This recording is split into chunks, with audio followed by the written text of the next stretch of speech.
What is up, guys? Digital VFX here once again, and today I have a new series that I'm starting off called FLFX, and it's basically a series of short videos that I'm going to be releasing that each one has to do with a specific effect in FL Studio, and most of them, to start off with, are going to be native, such as Fruity Reverb, Fruity Delay, Fruity Compressor, and basic effects like that are very common. I might move into more popular ones that are paid, but for now I'm gonna stick with the basics because I know a lot of people don't have access to external plugins and have been asking for a little bit more clarification on the parameters in some of the effects native to FL Studio.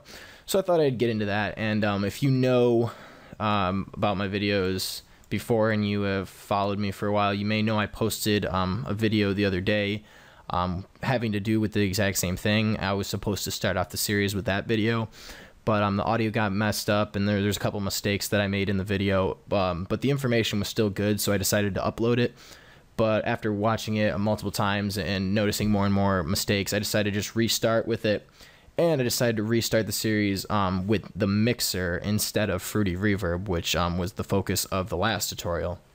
So I have my mixer here, obviously, and so I'm gonna basically start off the series with the mixer because you need to assign your sounds or plugins to a channel in the mixer in order to apply effects. So I thought it'd be better to kind of get a broad overview of the mixer first before I jump into the effects, which obviously you add over here in the effects window. So this first video, as I've stated multiple times, is about the mixer, and obviously this is your mixer. You can have as many tracks showing as you want. You can have up to 100, if not more. Yeah, 99 inserts. So you can have up to 100 tracks inserted in there, which is very nice. Excuse me. There we go.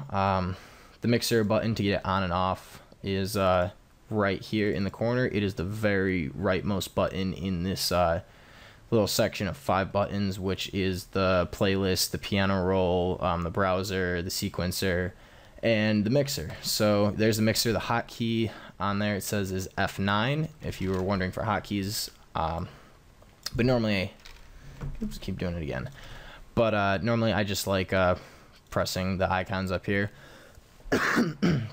Excuse me. So basically here on the very far left, to start off, is your master track, and this is basically what you're sending all the signals to. It's basically your output. So this is the output of the final signal.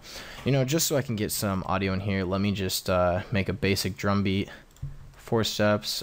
Put a clap on 2 and 4.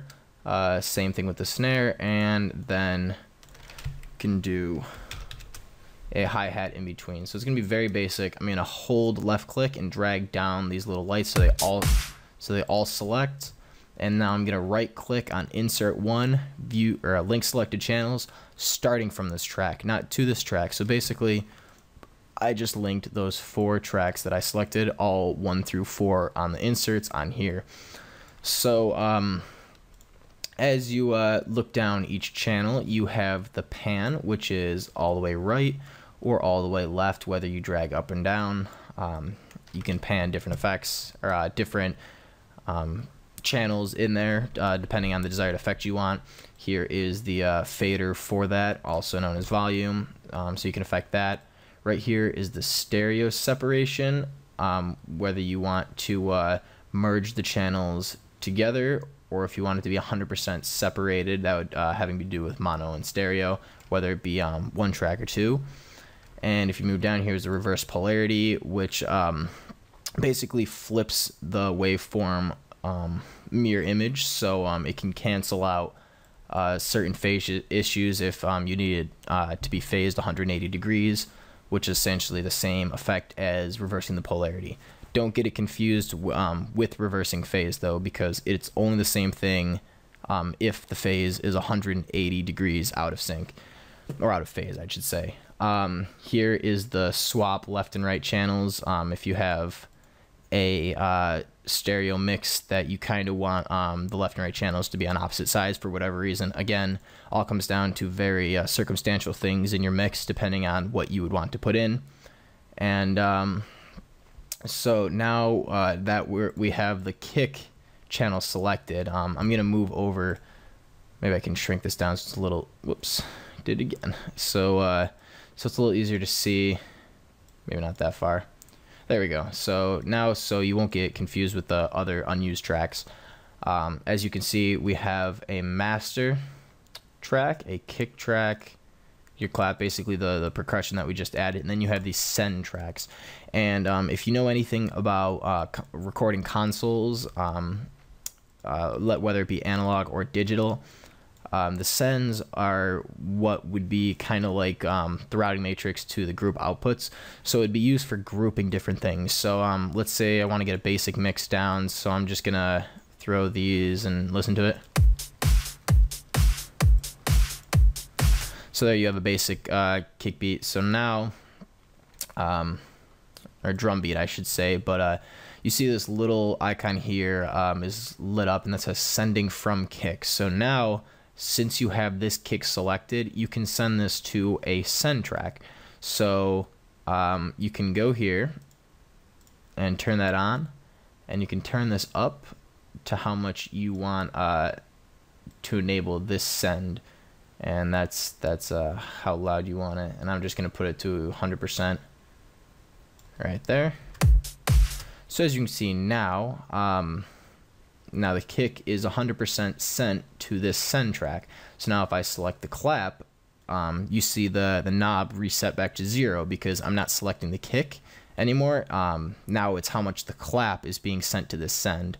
So I can do the exact same thing and go up to 100 right there. Another thing you can do is you can come back to whatever track you want, and you can right click copy value. So now if I want all these 100% to be sent to this send, then you can come over here and go and paste value, snare, the exact same thing, paste value. So as you see, you have your basic mix down for your 4 samples, making your drum beat. And as you go through, you can see they're all sent to send 1. So the reason why you might want to do this is you'll have your various effects on your claps or your kicks, such as maybe you want to compress your kick and put a slight reverb on your snare, or sidechain your hi-hats, or something along those lines. Now you can do that individually, but then have all of those linked to one track, and under that one track you can throw a compression on your drums, which is what a lot of people like to do for their final mix. They like to compress each track, and then they'll possibly compress each group of drums together, and then they might compress their whole track.